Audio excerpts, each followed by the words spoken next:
Good evening, this is Letitia Terrell with PM692 Unit 5 discussing risk management. Risk management focuses on controlling all types of risks and in a way can be utilized in all areas of life. A good way to understand risk management is to understand the various components of risk management.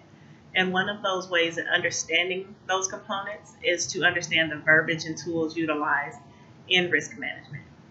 Some risk management verbiage, according to our text written by Maturi, the 2013 version, is a risk register, which is a document that contains the information on the risks and the actions to respond to those risks for that project.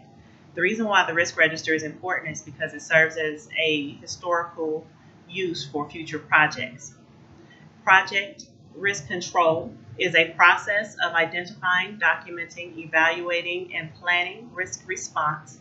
It's important because the process helps to prevent or respond to risk. Some of the risk management tools consist of a risk management chart, which plots the probability and impact of risk. A risk mitigation matrix is another tool, which contains the input factors of the project and the risks of the project and ranks them based on their probability and impact. And another tool is the probability and impact matrix performs qualitative risk analysis. And in interpreting risk management into our project, our individual team projects, and I'm a part of the globalization team. When thinking about our team's risk projects, we decided to determine our project's risks by getting everyone's input and then filtering them from there. The filtering process incorporated our risk consensus in order to determine which risks are best are identified within our globalization project.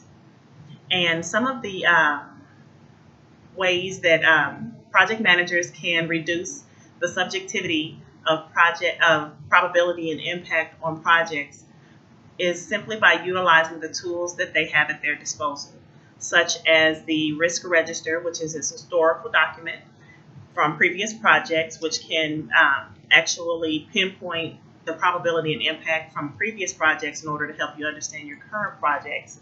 And project managers can also create a risk assessment chart or risk mitigation matrix or even the probability and impact matrix in order to reduce the subjectivity of the probability and impact, so that way they can compare and contrast these different tools in order to help them better understand where they are on that project.